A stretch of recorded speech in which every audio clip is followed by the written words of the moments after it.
Michel Anton Vassalli kellu ħajja mill-aktar imlewnin, batti patriottiċi u kundanni mill-mexxejja tal-pajjiż.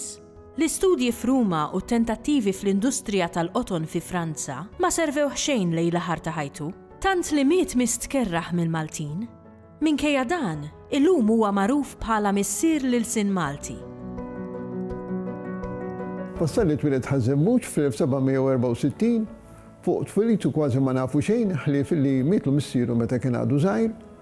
Nafu mbagħad li beda jistudja l-arbi fl-iskola tal-arbi ta' Kallejja, ħal Tarxin. Nafu li mar tajjeb ħafna wkoll, tant li ħa premju tal-arbi u mbagħad minn hemmhekk telaq Ruma. Fejn beda jistudja l-arbi u lingwi semitiċi oħrajn. Beda jseħħu wkoll professur hemmhekk, ħareġ l-alfabet Malti, ħareġ id-dizzjonarju, ħareġ il-grammatika, insomma kien attiv ħafna hemmhekk. Imma wkoll beda jagħmilha ma' nies illi kellhom ideat tal-Illuminizmu dan u beda wkoll jaqra kotba ta' nies avvanzati ta' dak iż-żmien, pereżempju bħal Beccaria. Ġie Malta, ħasem ukoll fir-rewwixta li kien hawn kontra l-ordni, ġie eżiljat, ġie lura Malta fi żmien Napoleon. Kien hawn l-Ingliżi wkoll, eżiljaw l-Ingliżi mar Franza, anzi sar direttur ta' tkabbir tal-qoton fi Franza u meta ma tilef Napoleon ġie lura Malta. Kien hawn l-Ingliżi issieħeb magħhom u sar traduttur tal-Atti tal-Apostli u wkoll tal-Evanġeli. Sakemm miet Malta fl-1829. Dak iż-żmien kien iż-żmien tal-Illuminizmu ngħidulu, dan kien iż-żmien jiġifieri l-aktar ta' tieni nofs tas-seklu 18.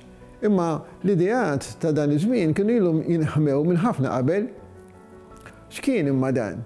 Dan kien dak iż-żmien, jgħidilna l-filosofu Kant. Meta l-bniedem ma baqax aktar tifel, imma sar raġel, beda jaħseb brasu, biex iħalli lil ħadd ieħor jaħseb għalih. Allura beda jinvestiga kull ħaġa, imma mhux id-dommi issa, mhux tgħidilna tradizzjoni, imma ir-raġuni x'tajt. Kull ħaġa li kien hawn l-edukazzjoni. Għal min ħadd tkun l-edukazzjoni? Għal kulħadd? Għat-tfal tas-sinjuri, tal-borgezija, tan-nobli, jew għal kulħadd. Kienu dawn il-fermenti kollha ġifieri li kollox ma kollox għandu dan iż-żmien vera qawwi u li mbagħad wara ftit ħajseħħruħu wkoll fir-Rivoluzzjoni Franċiża. Dawn l-idejat li għadna tal-Illuminizmu kienu ħafna, imma li ma kienu dawk li influenzaw lil Vassalli. Vassalli mela kien dak iż-żmien, kien jgħix dak iż-żmien fejn l-Illuministi taw importanza kbira lill-vernakular. U Vassalli dak li għamel ta' importanza kbira lill-Malti. Dan il-Malti li ma kellux grammatika, ma kellux dizzjonarju, imma baġib kbir tiegħu u anka ta' De Soldanis, għax iridu ngħidu wkoll illi qabel Vassalli kien hemm De Soldanis li ħadem ħafna favur il-Malti, dam dew jagħtu importanza. Il-vernakolari, ġifieri il-lingwa tan-nies. Kif jista' jkun dan il-lisien imċewlaħ?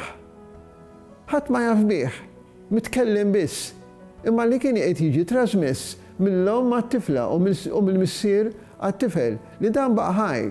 Allura kien fi żmien Vassalli u fi żmien De Soldanis illi dam dew jiġbru dak il-kliem antik. Tant il-tnejn li huma għamlu wkoll dizzjonarju. Tant li jgħidilna Vassalli kien jiġi minn Ruma u imur Għawdex biex isib dan il-kliem antik ħalli ma jintilifx. Għamel ukoll kien dak iż-żmien tal-grammatiċi. Allura ħareġ il-grammatika tal-Malti.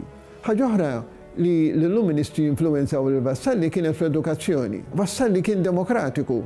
Ma kienx pereżempju bħal imħallef Farrugia li qal l-edukazzjoni qiegħda għat-tfal tan-nobli jew tal-baruni Pisani li għalkemm kien liberali f'ħafna affarijiet fil-edukazzjoni imma kien retrograda, Vassalli ried edukazzjoni għal kulħadd.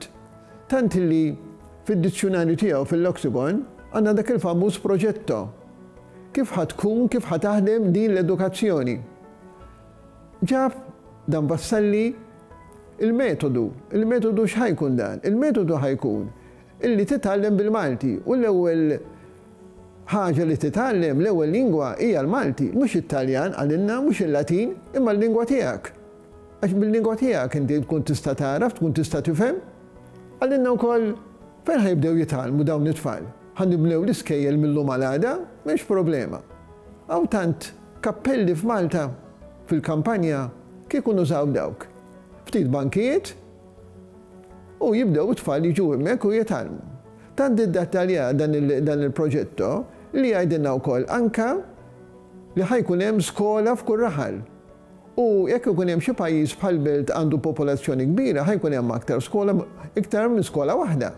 Ħajġib ukoll dan x'ħajitħallsu s-sur mastrijiet jew inkella l-assistenti tagħhom. Jiġifieri dan kien kellu programm dan biex tibda din l-edukazzjoni. Mhux ħatibdissa, ħatibda wara. Imma dan kien il-ġenesi tiegħu tal-edukazzjoni primarja għat-tfal kollha ta' Malta u Għawdex. Dawn huma mela dan l-ideat illi Vassalli minn dawn l-Illuministi. U allura kellu fi ħsibu dan Vassalli illi dawn il-Maltin jiġu riġenerati, fil-fatt dik kienet l-idea tiegħu illi jiġġenera Malta ġdida.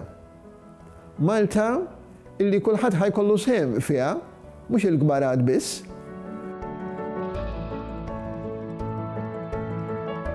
Dan Vassalli kien raġel kbir,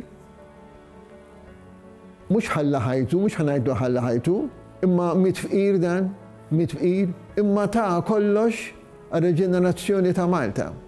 U l-isem tiegħu mhux għalxejn wieħed għandu jammiraħ il-dan Vassalli.